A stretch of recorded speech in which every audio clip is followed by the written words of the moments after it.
What's up guys, it's A Fitness back with a bicep FST-7 training video.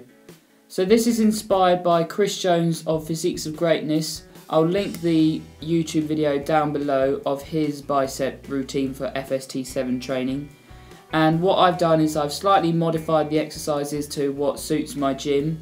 So let's crack on. So the main difference between FST-7 training and other training routines is that you start and end the session with 7 sets of a given exercise. So to start with, I chose to do decline dumbbell curls with a supinated grip, so my palms are facing upwards. And what you're aiming to do is choosing a weight that you can pretty much easily get for 15 reps. And then you want to try and get 15 reps each set. But as soon as, obviously you're going to start fatiguing, so your first set might be 15, then 13, then 10. And once you get to below 8, then you have to drop the weight. And each week you're going to try and beat your score from last week basically. So I started off with 10 kilograms on each arm, but that was definitely too much. I think I only got 12 reps, 8 reps for the first 2 sets. And also you're resting 15 seconds between each set, so the aim is to get a really good pump in the bicep. So for the next 2 exercises you're going to get a really good contraction. I chose to sit down as well because that minimised my swinging. And you can see here that I'm always trying to push myself to try and get 15 reps, but so sometimes I'll probably do some partial reps. I mean, you can if you want, but I just like to do it for my own peace of mind. I did film all 7 sets, but I thought if I put all the sets in this video that it would make it incredibly long.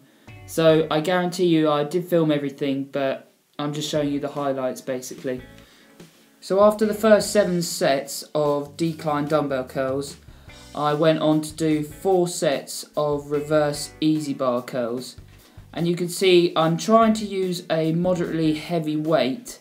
So I chose to do very heavy weight for the first 3 sets, and then this is the last set where I dropped the weight a little bit so I could really focus on the bicep, on the long head of the bicep doing all the work, the brachialis, rather than doing a bit more swinging as you saw in my last.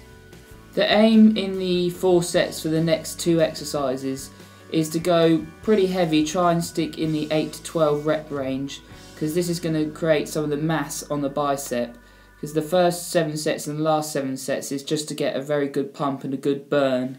But on these preacher curls I went pretty heavy, so I only managed to get like 6 reps for all the sets I did, which isn't advisable, but I just wanted to see how heavy I could go. Kind of ego lifting, but I still got as many reps as I could.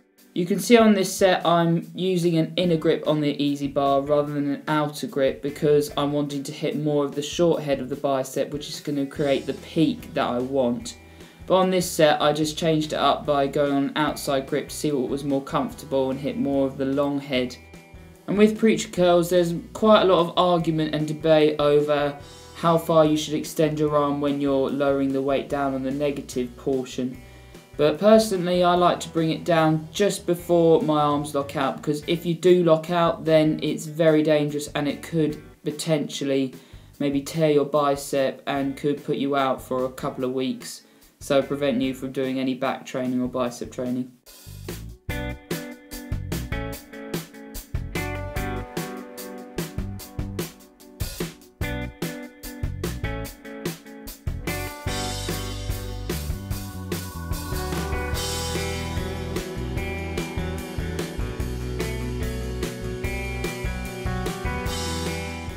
And then I ended off the routine with some decline hammer curls. So I've sat down again to minimise the swinging, and I'm aiming for about 8 to 15 reps. And a quick tip about hammer curls is that you should really grip the dumbbell as hard as you can to just get the maximum contraction in the long head of the bicep. And another thing is that you shouldn't let your hand slip so the top of the dumbbell is resting on your hand, because otherwise you're not actually squeezing the dumbbells to get the maximum contraction, and I would class this as cheating, so there's kind of no point of doing the exercise if you're going to do it like that. So this is where I'm going to end the commentary, guys. I hope you enjoyed this walkthrough of a bicep FST-7 training routine. If you're wondering how I'm fitting this into my training routine, I train my arms usually twice a week, so I've dedicated one arm day to just biceps and then one day to just triceps. But I still hit my triceps when I do chest day twice a week, and also my biceps when I do back day twice a week. Be sure to look out for a deadlift and full day of eating video coming up soon, as well as a special video for my 5 subscribers so far. Like, comment, share, subscribe. Have a good day, guys, and I'll see you in the next video.